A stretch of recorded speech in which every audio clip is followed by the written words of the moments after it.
आइए एक बार गायत्री महामंत्र।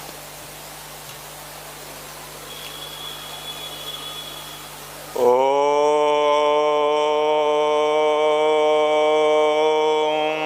भूर्भुवः स्वः तत्सवितुर्वरेण्यं भर्गो देवस्य धीमहि धियो यो न प्रचोदयात्।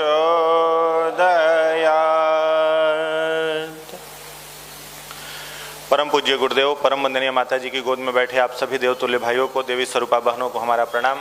गुरुदेव का आशीर्वाद सदा आप सबके जीवन में बना रहे, ये शुभकामना युवा प्रकोष्ठ की तरफ से है।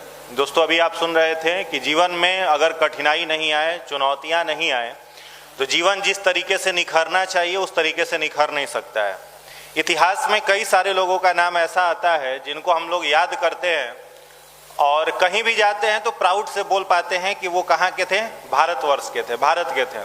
तो उनके जीवन को यदि आप देखोगे तो क्या दिखाई देगा?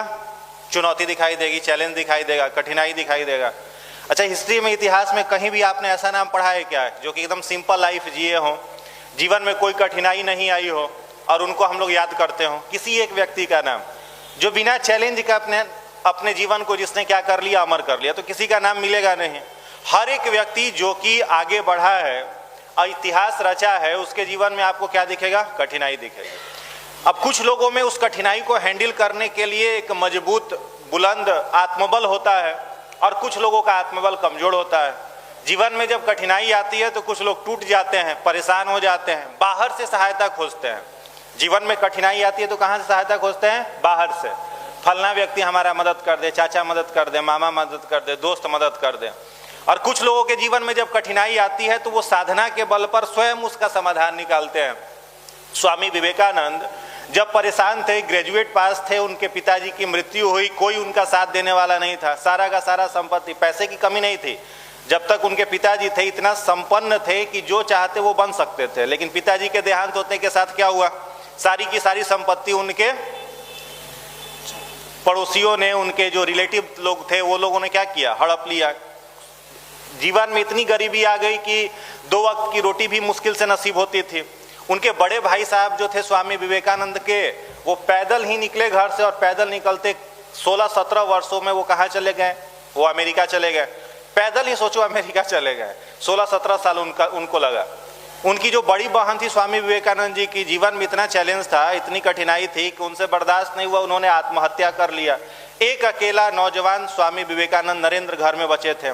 चाहते तो टूट सकते थे, कई जगह पर जाकर के नौकरी मांगी, प्राइमरी स्कूल में जाकर के बच्चों को पढ़ाने के लिए वहां नौकरी मांगी, लोगों ने नहीं दिया। प्राइमरी स्कूल में नौकरी उनको नहीं दिया गया।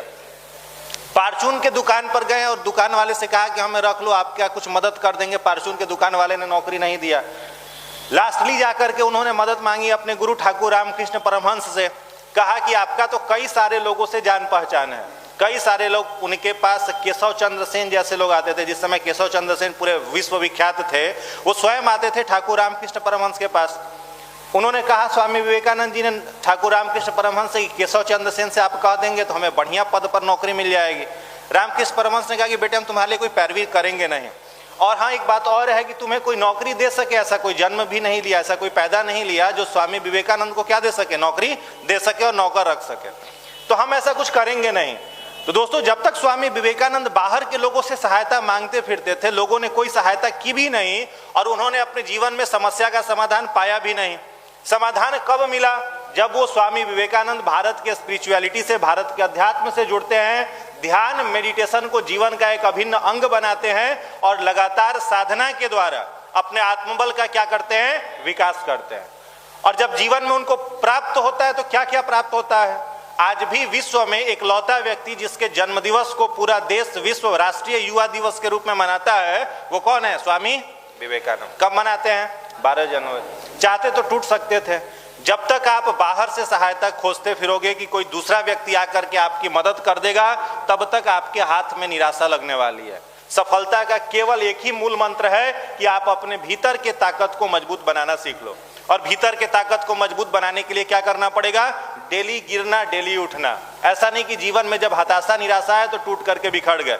राणा सांगा का नाम आता है इतिहास में, शायद आपने नाम सुना होगा। उनका इतिहास पढ़ करके देखना, क्या शानदार इतिहास था। लगातार अपने जीवन में उन्होंने 108 युद्धों में जीत हासिल की। 108 युद्ध लगातार लड़ते गए, सब में जीत हासिल हुई। 109वां युद्ध था और उसमें वो इतनी बुरी तरह से घायल हो चुके थे कि उनकी मृत्यु हो गई थी राणा सांगा की।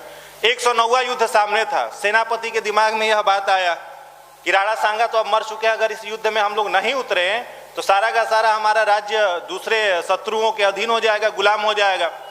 सेनापति के मन में एक बात आई, क्यों नहीं, हम लोग जानते हैं राणा सांगा मर चुके हैं, सामने वाला विरोधी तो इस बात को नहीं जान रहा है। राणा सांगा के शव को घोड़े पर बिठा दिया और पीछे एक सैनिक बैठ गया, उनके शव को केवल पकड़े रहा और 109वें युद्ध में घोड़े को लेकर के वो कूद गया। शत्रु पक्ष जो था केवल देखा दूर से कि राणा सांगा घोड़े पर बैठे हुए स्वयं आ रहे हैं, तो युद्ध हुआ भी नहीं, डर के मारे शत्रु सेना जो थी वो पीछे हट गई। यानी मरने के बाद भी अगर व्यक्तित्व आपका शानदार है तो लोग आपके व्यक्तित्व से प्रेरणा पाते हैं और वो जानते हैं कि जीवन में किसी को भी पराजित किया जा सकता है, लेकिन उस व्यक्ति को कभी पराजित नहीं कर सकते हो जिसके जीवन में साधना की ताकत है। शत्रु सेना पीछे हट गई, राणा सांगा वो युद्ध बिना लड़े जीत गया। हाड़ा रानी का नाम इतिहास में आता है, पढ़िए हाड़ा रानी के बारे में। रतन सिंह जो थे, रतन सिंह के साथ उनका विवाह हुआ। हाड़ा रानी जो थी उनके बारे में जब आप पढ़ेंगे तो पता चलेगा कि उनके जो पति थे विवाह के बाद चक्रवर्ती सम्राट थे। कई सारे राज्यों में उनका ये चलता था, चक्रवर्ती सम्राट थे। शत्रु सेना ने आक्रमण किया विवाह के पश्चात। विवाह के बाद वो थोड़े से अपने पत्नी में अधिक आसक्त हो गए थे, घर छोड़ करके बाहर युद्ध के लिए नहीं जा रहे थे। सेनापति ने आकर के कहा कि सर चलिए, शत्रु सेना सामने है, चल करके युद्ध लड़ते हैं। उन्होंने कहा कि आज युद्ध के लिए नहीं जाएंगे, शत्रु को आने दो, नजदीक आएंगे। चक्रवर्ती सम्राट थे, ओवर कॉन्फिडेंस था, कहा कि और नजदीक आने दो, शत्रु को हम पराजित कर लेंगे। शत्रु और नजदीक आया, किले के नजदीक आया। अब उनके मन में बात आई कि अब तो शत्रु नजदीक आ गया, अब चलना पड़ेगा। सेनापति आकर के फिर कहा, उन्होंने कहा कि आज शाम में क्या युद्ध के लिए चलेंगे, कल सुबह प्रातः काल चलेंगे। शत्रु वहां पर आक्रमण करने की तैयारी कर रहा था। प्रातः काल सेनापति पहुंचा, कहा कि चलिए अब युद्ध के लिए निकलते हैं। उन्होंने कहा कि नहीं, अभी रुकते हैं, थोड़ी देर के बाद चलते हैं। सेनापति ने जाकर के ये बात बताया हाड़ा रानी को। हाड़ा रानी समझ गई कि क्या इनके दिमाग में चल रहा है। इनके दिमाग में इस तरीके का विकार आ गया है जिसके चलते ये युद्ध के लिए जाना नहीं चाहते हैं। उन्होंने जाकर के हाड़ा रानी ने प्रेरित किया कि जाइए, युद्ध लड़ने के लिए जरूरत है, आपका सैनिकों को जरूरत है, आप नहीं जाओगे, आत्मबल लोगों को नहीं मिलेगा। उन्होंने कहा देख लेंगे, शत्रुओं को ये कुछ कर नहीं पाएंगे। हाड़ा रानी भीतर गई, एक दासी को बुलाया और बुला करके अपने सिर को क्या किया, काट दिया और सिर को काट करके थाल में परोस दिया। और जब वो युद्ध लड़ने के लिए जा रहे थे तो उन्होंने उस एक दासी को भेजा, कहा कि जाकर के रानी साहिबा से कहिए कि अपना एक संकेत हमें दे। संकेत का मतलब कुछ ऐसी निशानी हमको दे जिसको लेकर के हम युद्ध में जाएं। उन्होंने सोचा कि बाल का टुकड़ा काट करके भेजेंगी, सोचा कि अपना कोई गहना काट करके भेजेंगी, गहना दे करके भेजेंगी जिसको लेकर के हम युद्ध लड़ने के लिए जाएंगे। हाड़ा रानी समझ गई कि अगर इस कामुकता को लेकर के ये युद्ध में जाएंगे तो इनका वध भी होगा और ये युद्ध को हारेंगे भी। तो हाड़ा रानी ने क्या किया, सिर काटा, थाल में परोसा और परोस करके भेज दिया। जैसे ही रतन उन्होंने देखा कि हाड़ा रानी का सिर थाली में है, उनके आंखों से आंसू बहने लगा और वो समझ गए कि उनकी एक छोटी सी कामुकता के चलते उनकी पत्नी ने अपना जीवन समाप्त कर लिया। हाड़ा रानी के कटे हुए शीश को उन्होंने माला की तरह अपने सीने से लगाया, माला की तरह पहना और पहन करके युद्ध के लिए रवाना हुए और युद्ध को जीता भी। आप कल्पना करो कि किस बुलंद आत्मबल की रही होंगी हाड़ा रानी। वो तो छोड़ो, इतिहास में थोड़ा ज्यादा दिन का बात हुआ। 19वीं सेंचुरी की आपको बात बताते हैं। टेरी फॉक्स, कनाडा का लड़का, कहाँ का था, कनाडा का, क्या नाम था, टेरी फॉक्स। 17 साल की आयु में कैंसर हो गया और कैंसर उसके शरीर में इतनी बुरी तरह से फैला कि शरीर का प्रत्येक कोशिका, शरीर का प्रत्येक अंग कैंसर के चपेट में आ गया। डॉक्टरों ने बता दिया कि तुम्हारे पास जीने के लिए मुश्किल से 6 महीने का समय है, 6 महीने के अंदर तुम्हारी मृत्यु हो जाएगी या हो सकता है कि और कम दिनों में ही। उस 17 साल के लड़के ने सोचा कि मात्र 6 महीने जीवन के लिए है। सामान्य कोई व्यक्ति होता तो क्या करता, मौत का दिन गिनता, 1 दिन 2 दिन उल्टा गिनते। हम लोग एग्जाम जब आता है तो क्या करते हैं, उल्टा गिनते हैं, है ना। एग्जाम जब नजदीक आता है तो कैलेंडर कैसे बनाते हैं, 90, 88, 87 ऐसे, और एक एक दिन काटते जाते हैं। टेरी फॉक्स के मन में आया कि 6 महीने बाद मर जाएंगे, इतिहास में कौन याद रखने वाला है। और क्या मानव जीवन सिर्फ इसीलिए मिला था कि कायरता पूर्वक इस जीवन को समाप्त किया और मर गए? फिर तो मानव रूप में जीवन लेना ही बेकार था, किसी कुत्ते के रूप में जन्म लिए होते हैं, गधे के रूप में जन्म लिए होते हैं। मन में ये बात आया और मन को कुरेदने लगा। उसने सोचा कि किया क्या जाए। उसने मीडिया वालों को बुलाया और डिजिटल मीडिया और प्रेस मीडिया के माध्यम से कनाडा के लोगों के पास ये खबर भिजवाई कि टेरी फॉक्स जो है उसकी मृत्यु होने वाली है। कैंसर इतना शरीर में फैल चुका था कि उसका एक पैर भी काट दिया गया था। टेरी फॉक्स का एक पैर जो था वो काट दिया गया था। फिर कुछ दिनों बाद दूसरा पैर भी काटना पड़ा। आर्टिफिशियल 2 पैर, सिंथेटिक 2 पैर उन्होंने लगवाया और सिंथेटिक पैर के माध्यम से उन्होंने खबर भिजवाया कि मैं प्रत्येक दिन दौड़ूंगा, रनिंग करूंगा और अगर हमारे रनिंग से लोगों को कुछ प्रेरणा मिलती हो तो हमारे हर 1 किलोमीटर के बाद लोग कुछ डोनेशन दे। 1 किलोमीटर में दूरी तय करूं तो लोग कुछ डोनेशन हमें दे सकते हैं। 143 दिनों तक 143 डेज टेरी फॉक्स लगातार बिना थके रुके हारे दौड़ता रहा और 143 दिन के बाद उसकी मृत्यु हुई। कई मिलियन डॉलर उसने इकट्ठा कर लिया था और उस मिलियन डॉलर के को ये करके कनाडा में टेरी फॉक्स फाउंडेशन के नाम से कैंसर पीड़ितों के लिए आज भी एक बहुत बड़ा अस्पताल है। कैंसर की जितनी दवाइयां बनती हैं उस मेडिसिन पर आप देखोगे डब्बे पर नीचे लिखा रहता है टेरी फॉक्स फाउंडेशन। 17 साल के लड़के ने अपने जीवन को क्या किया, जी करके दिखाया। और उस लड़के ने जी करके दिखाया जिसकी मौत मात्र कितने वर्षों में हो गई, 17 वर्षों में हो गई।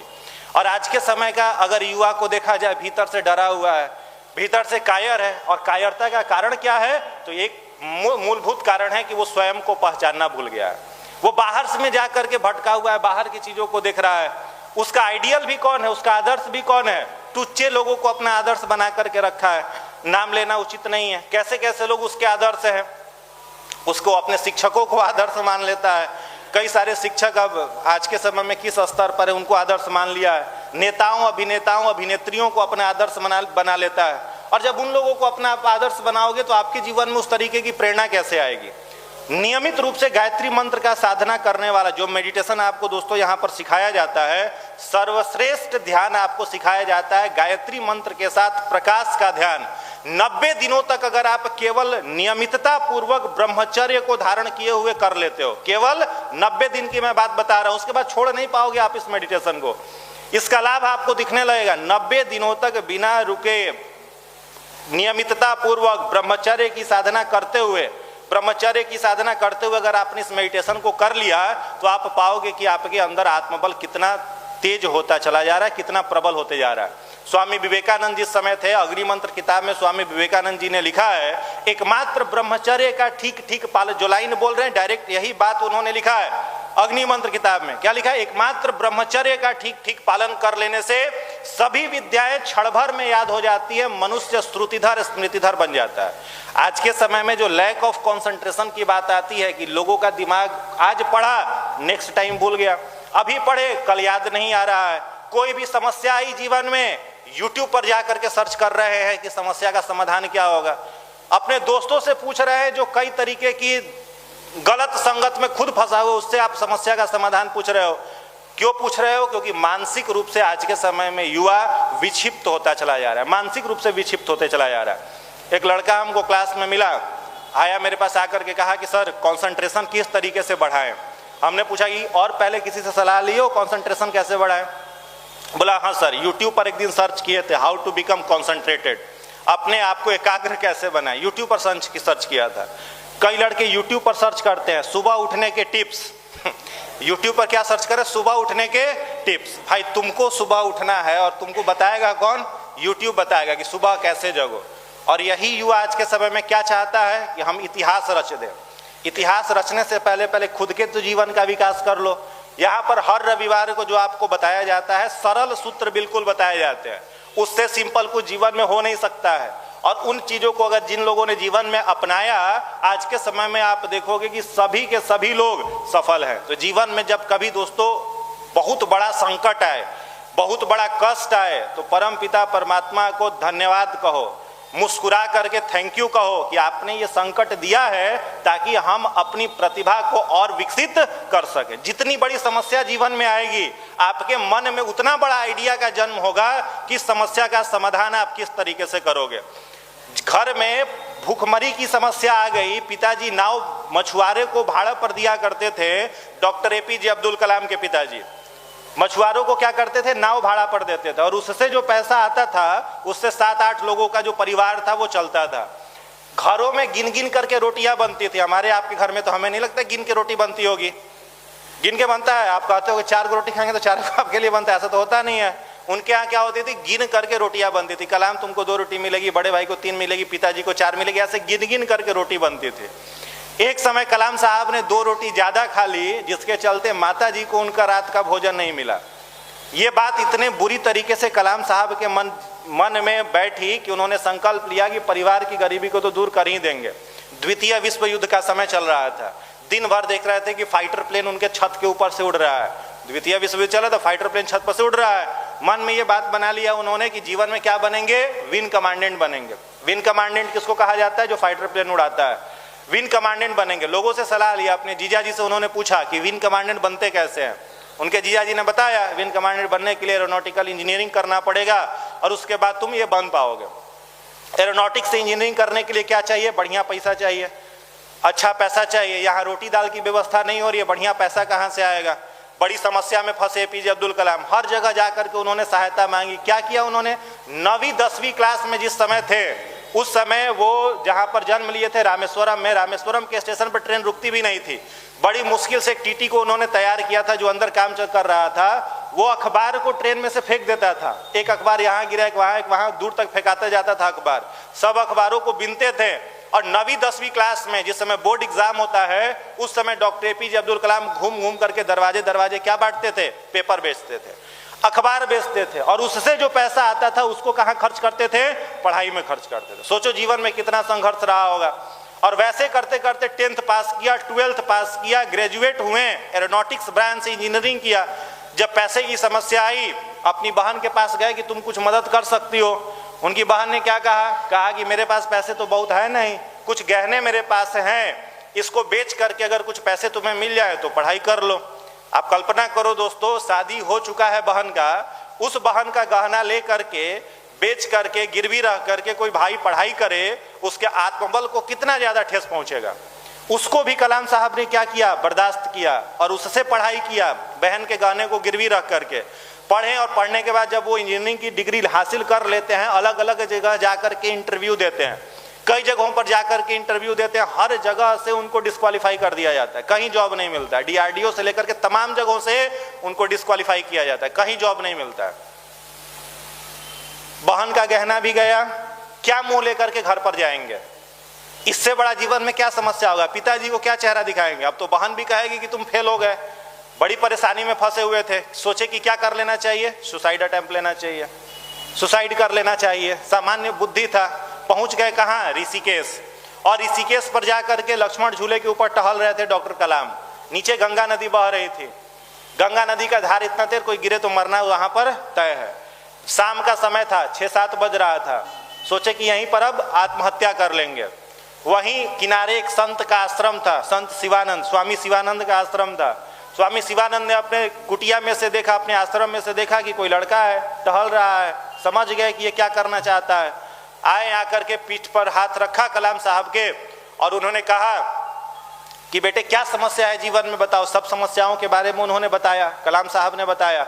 और जब सारी समस्याओं को वो सुनते हैं शिवानंद, तो कहते हैं कि बेटे परेशान मत हो, उचित समय का इंतजार करो। तुमने अपनी पढ़ाई ठीक से की है, अपनी पढ़ाई के ऊपर तुमको कॉन्फिडेंस है। उन्होंने बोला कि हाँ, पढ़ाई के ऊपर तो पूरा कॉन्फिडेंस है, तो फिर परेशान मत हो, तुमको जीवन में जो लक्ष्य चाहिए वो मिल जाएगा, तुम प्रयास अपना आरंभ रखो। एपीजे अब्दुल कलाम ने अग्नि की उड़ान, जो उनका जीवन चरित्र है विंग्स ऑफ फायर, उसमें जिक्र किया है कि शिवानंद स्वामी ने जब ये बात कही कि बेटे नियत समय आने पर नियति तुम्हें वह सब कुछ दे देगी जिसके तुम काबिल हो, जिसके तुम योग्य हो। वहां से रिटर्न आते हैं, फिर ट्राई करते हैं, लास्ट में डीआरडीओ के चीफ साइंटिस्ट के रूप में काम करते हैं। भारत का जो स्पेस रिसर्च ऑर्गेनाइजेशन है, वहां चीफ साइंटिस्ट के रूप में काम करते हैं। भारत को पहला परमाणु संपन्न राष्ट्र बनाने वाले जो प्रमुख व्यक्ति थे प्रोफेसर डॉक्टर राजा रमन्ना, उनके साथ काम करने का मौका मिलता है। डॉक्टर होमी जहांगीर भाभा, उनके साथ काम करने का मौका मिलता है। और भारत को पहला मिसाइल देने का श्रेय अगर किसी व्यक्ति को मिलता है तो वो डॉक्टर एपीजे अब्दुल कलाम को मिलता है। कहां से जीवन शुरू हुआ था, कल्पना करो, कहां से शुरू हुआ था। और भारत को क्या बनाया, मिसाइल संपन्न राष्ट्र। अग्नि 5 तक का सीरीज किसने दिया, डॉक्टर एपीजे अब्दुल कलाम ने। पृथ्वी किसका बनाया हुआ है, डॉक्टर कलाम। नाग किसका है, डॉक्टर कलाम। तेजस किसका है, डॉक्टर कलाम। हर एक मिसाइल पर किसका नाम आता है, डॉक्टर एपीजे अब्दुल कलाम। अटल बिहारी वाजपेयी जी ने उनसे क्या कहा कि कलाम साहब, आपसे अधिक योग्य व्यक्ति अभी इस भारत भूमि पर नहीं है जो राष्ट्रपति बन सके। और राष्ट्रपति पद को भी डॉक्टर एपीजे अब्दुल कलाम क्या करते हैं, सुशोभित करते हैं। और एकमात्र ऐसे व्यक्ति हुए जिनके बारे में कहा जाता है कि राष्ट्रपति पद पर बैठने के बाद वो कुर्सी भी स्वयं को गौरवान्वित महसूस करती थी, इतना योग्य व्यक्ति उस कुर्सी के ऊपर आसीन हुआ है। आप कल्पना करो कहां से जीवन उठा था। स्वामी विवेकानंद का जीवन कहां से उठा था। आप विश्वास करो 90 दिनों तक शिकागो शहर में उनको खाने के लिए रोटी नहीं मिला था जब वर्ल्ड रिलीजन ऑफ पार्लियामेंट में स्वामी विवेकानंद जी गए थे। विश्व धर्म सम्मेलन जब शिकागो में था, लगभग 90 दिनों तक उनको भोजन नहीं मिला था। और भोजन कैसा करते थे, तो एक बूढ़ी माता जी का आश्रम था, बूढ़ी माता जी का घर था। वो अपने घर में 2 दिन 3 दिन की सूखी हुई रोटी जो बची हुई रहती थी उसको दे देती थी स्वामी विवेकानंद जी को। विवेकानंद रहते कहा, तो शिकागो में तो हर समय ठंड का मौसम रहता है, तो कोयले का एक बना हुआ घर था, माने कोयला जिसमें स्टोर किया जाता है। उस घर में स्वामी विवेकानंद जी रहते थे और सुबह जब निकलते थे तो कोयला पूरा का पूरा शरीर पर लगा हुआ है, भोजन नहीं मिल रहा है। और सपना क्या देख रहे हैं, भारत की संस्कृति को शिकागो में जाकर के बताना है। 2 रोटी वो बूढ़ी औरत दे जाती थी, 2 दिन की सूखी हुई, उसको पानी लेते थे, पानी में वो रोटी भिगोते थे, रोटी थोड़ी फूल जाती थी तो उसको भोजन के रूप में खा लेते थे।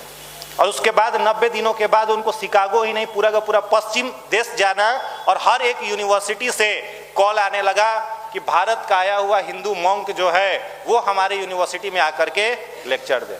तो जीवन में जब भी कठिनाई आए, मैं सबसे निवेदन करूंगा कि भगवान को जाकर के क्या कहो, थैंक्स कहो। अब ऐसा नहीं कि जीवन में कठिनाई आई, भगवान को जाकर के थैंक्स बोल दिया और उस कठिनाई को चेस करने के लिए दिमाग है ही नहीं, तब तो पागल हो जाओगे। उस कठिनाई को चेस करने के लिए अपनी दिमाग को भी क्या करो, विकसित करो। और दिमाग को विकसित करने के लिए केवल और केवल एक तरीका है, हमने निवेदन किया, क्या करो, प्रत्येक दिन आधा घंटा मिनिमम, जो चाहते हो बौद्धिक स्तर और अपलिफ्ट हो, आधा घंटा ब्रह्मचर्य को ठीक रखते हुए गायत्री महामंत्र की साधना। किसके साथ, सूर्य के प्रकाश के ध्यान के साथ। उसके बाद आप पाओगे कि हर समस्या का समाधान करने की क्षमता आपके अंदर विकसित होती चली जाएगी। अधिक समय नहीं लेते हुए अब हम सभी के बीच, हम सभी के बड़े भाई आदरणीय निशांत रंजन भैया, जिनका स्नेह प्यार हमेशा हम छोटे भाइयों को मिलते रहता है, जीवन में आने वाली समस्त परेशानियों का समाधान परम पूज्य गुरुदेव के वैज्ञानिक अध्यात्मवाद के माध्यम से आप हम सभी को हमेशा बताते रहते हैं। एक योग्य शिक्षक के रूप में आज पूरे पटना, पूरे बिहार में जिनको छात्र जानते हैं, आपके पढ़ाए हुए हजारों की संख्या में छात्र अधिकारी पदाधिकारी बने। सरल सहज रूप में आपका मार्गदर्शन हर रविवार को हम सभी छोटे भाई बहनों को प्राप्त होता है। तो एक बार आपके जोरदार ताली के बीच आमंत्रित करते हैं आदरणीय भैया को, हम युवाओं का मार्गदर्शन करें।